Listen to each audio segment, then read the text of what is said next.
जब आँखों में अरमान लिया मंजिल को अपना मान लिया, जब आँखों में अरमान लिया मंजिल को अपना मान लिया, है मुश्किल क्या आसान क्या, जब ठान लिया तो ठान लिया। नमस्कार दोस्तों, मैं आप सभी के बीच हाई स्कूल के समाज विज्ञान के मॉडल पेपर का सलूशन लेकर हाजिर हूँ। तो सभी बच्चे ध्यान से देखिएगा, इस मॉडल पेपर से आपके क्वेश्चन पेपर में बहुत सारे क्वेश्चन फंसने की संभावना है, तो सभी बच्चे ध्यान से देखिएगा। पहला क्वेश्चन है, पुनर्जागरण युग का अभ्युदय किस देश से हुआ था। पुनर्जागरण युग का अभ्युदय किस देश में हुआ था, तो इसका सही आंसर हो जाएगा इटली से। इटली से पुनर्जागरण युग का अभ्युदय हुआ था। दूसरा क्वेश्चन है, नेपोलियन का संबंध किस देश से था। नेपोलियन जो था वो हमारे फ्रांस देश से संबंधित था।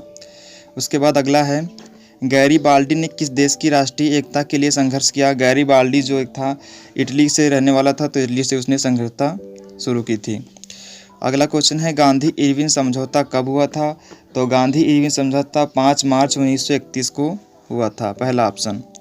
अगला क्वेश्चन है, कांग्रेस के सन 1929 के लाहौर अधिवेशन में जिस मांग को औपचारिक रूप से मान लिया गया था वह कौन सा था।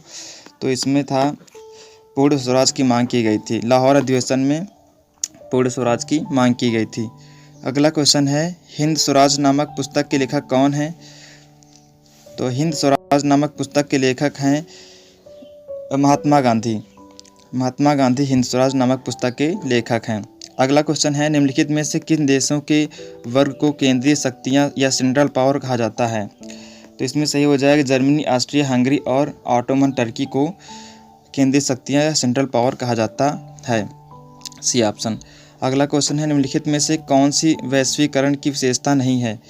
इनमें से आयात पर कर लगाने की एक प्रकार की वैश्वीकरण की विशेषता नहीं है। अगला क्वेश्चन है, लौह अयस्क किस प्रकार का संसाधन है। तो लौह अयस्क अनविकरणीय संसाधन है, हो जाएगा डी नंबर ऑप्शन। अगला क्वेश्चन है, उत्तर प्रदेश राज्य में कौन सी मिट्टी पाई जाती है। तो उत्तर प्रदेश राज्य में जलोढ़ मिट्टी पाई जाती है।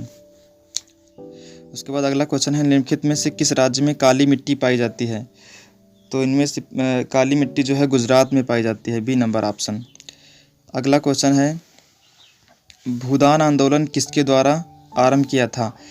भूदान आंदोलन जो है विनोबा भावे के द्वारा शुरू किया गया था, सी नंबर ऑप्शन।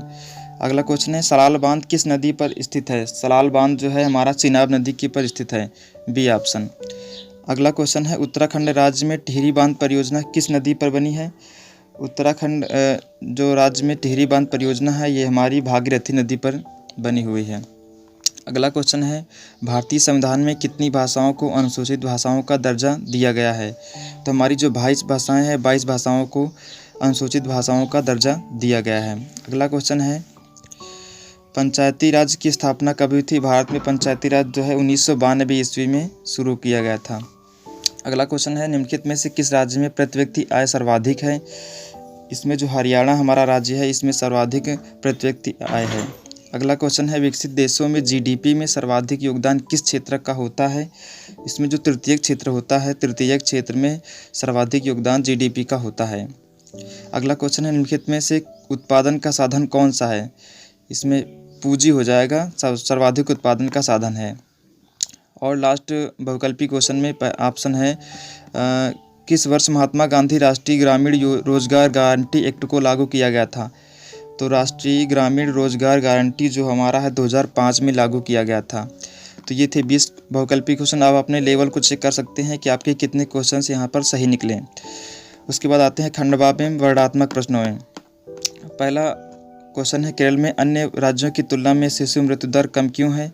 तो इसका आंसर हम आपके स्क्रीन पर दिए दे रहे हैं, आप इसको पढ़ लीजिएगा। और अथवा में है, लोकतांत्रिक शासन प्रणाली से क्या अभिप्राय है। इसका भी हम आंसर आपकी स्क्रीन पर दिए दे रहे हैं, आप इसका स्क्रीनशॉट लेकर अच्छे से पढ़ सकते हैं। अगला क्वेश्चन है, सामुदायिक सरकार से क्या आशा है। इसका भी आंसर दे रहे हैं। और अथवा में है, जैव संसाधन एवं अजैव संसाधन क्या होते हैं। इसका भी आंसर दे रहे हैं, देख लेना। अगला क्वेश्चन है, पूना पैक्ट पर किसके हस्ताक्षर हुए थे, इनकी 2 शर्तें लिखिए। इसका भी आंसर हम दे रहे हैं। अथवा वाले भी दे रहे हैं और जो अथवा में नहीं उनको भी दे रहे हैं।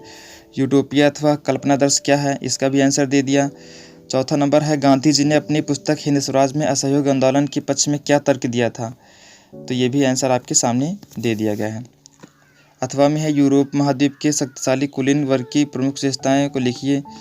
उसके बाद आते हैं वर्णनात्मक प्रश्न में, जो 150 शब्दों के लगभग में लिखना होता है। पहला क्वेश्चन है, फ्रांस की राजनीतिक क्रांति के क्या कारण थे? ये भी आंसर आपके सामने स्क्रीन पर है। अगला है, नेपोलियन द्वारा किए गए सुधारों का वर्णन कीजिए। इसका भी आंसर आपकी स्क्रीन पर दे दिया गया है। उसके बाद अगला है, संसाधन नियोजन क्या होता है? ये भी आपकी स्क्रीन पर दे दिया जाएगा। अगला है, जर्मनी के एकीकरण की प्रक्रिया का वर्णन कीजिए। ये बहुत इंपॉर्टेंट क्वेश्चन है, इसको सभी बच्चे ध्यान से अच्छे से कॉपी पर नोट कर लीजिए, ये आने की 100% संभावना है। उसके बाद है 7वां क्वेश्चन, मृदा अपरदन से क्या अभिप्राय है? मृदा अपरदन के लिए कारणों का वर्णन करना है। इसका भी आंसर आपकी स्क्रीन पर है। अगला क्वेश्चन है, महत्वपूर्ण लोकतांत्रिक सिद्धांतों की विवेचना कीजिए। यह भी क्वेश्चन आपकी स्क्रीन पर दे दिया गया है।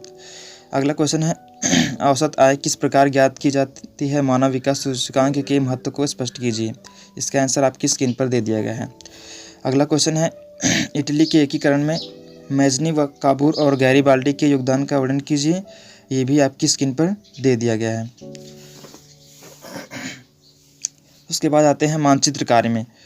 मानचित्र कार्य में 5 क्वेश्चन आपको देने होते हैं। एक क्वेश्चन जो है 1 नंबर का होगा। जैसे कि आप जैसे क्वेश्चन है, वह स्थान जहां महात्मा गांधी ने साबरमती आश्रम की स्थापना की। अगर आप इसका नाम लिखेंगे केवल तो आपको आधा अंक मिलेगा, और अगर आप मानचित्र पर दर्शाएंगे तो आपको आधा अंक मिलेगा। कुल मिला के आपको 1 नंबर यहाँ पर मिलता है। तो यहाँ पर 5 क्वेश्चन है, आपको 5 नंबर दे दिए जाएंगे। पहला क्वेश्चन है, वह स्थान जहाँ महात्मा गांधी ने साबरमती आश्रम की स्थापना की, तो उसका आंसर हो जाएगा गुजरात में। दूसरा है, वह स्थान जो सविनय अवज्ञा आंदोलन का मुख्य केंद्र था, तो इसका आंसर हो जाएगा दांडी। दांडी कहाँ पड़ता है? गुजरात में पड़ता है। अगला है, वह स्थान जहाँ पर चंपारण सत्याग्रह हुआ था, तो चंपारण सत्याग्रह हमारा बिहार पटना में हुआ था। अगला है, वह स्थान जहाँ चौरा चौरी कांड हुआ था, तो वो चौरा चौरी कांड गोरखपुर में हुआ था। यूपी के गोरखपुर में चौरा चौरी कांड हुआ था। और अगला है, वह स्थान जहाँ नमक कानून तोड़ा गया था, तो नमक कानून हमारा दांडी में तोड़ा गया था। और उसके बाद अगले वाले में है, जो दृष्टिबाधित क्षेत्र वालों के लिए है, दृष्टिबाधित उसमें कोई नहीं पढ़ना है। अगला है, निर्देश में मानचित्र में निर्देश दर्शाना होता है। जलोढ़ मिट्टी का क्षेत्र कौन सा है? सराल बांध दर्शाना है। दामोदर नदी को दर्शाना है। तो उसके बाद जो इसमें थे वो सभी को देख लेना, ठीक है। तो अच्छे से सभी लोग पढ़ के जाइएगा। अगर इसको 2-3 बार पढ़ लेते हैं तो आपको 100% इससे क्वेश्चन 100% फंसने की संभावना है। तो सभी बच्चे ध्यान से इस वीडियो को 2 से 3 बार देख लीजिएगा। तो कहते हैं कि जीवन में बड़ा लक्ष्य हासिल करना है तो अपनी योग्यता को निखारना चाहिए। योग्यता से मुश्किल काम आसानी से पूरा हो सकता है। और एक चीज़ और है, कौन कहता है कि नेचर और सिग्नेचर कभी बदलता नहीं है। नेचर और सिग्नेचर कभी बदलता नहीं है, बस एक चोट की ज़रूरत है। अगर अंगुली पर लग जाए तो सिग्नेचर बदल जाता है, और दिल पर लग जाए तो नेचर बदल जाता है। नमस्कार दोस्तों, धन्यवाद।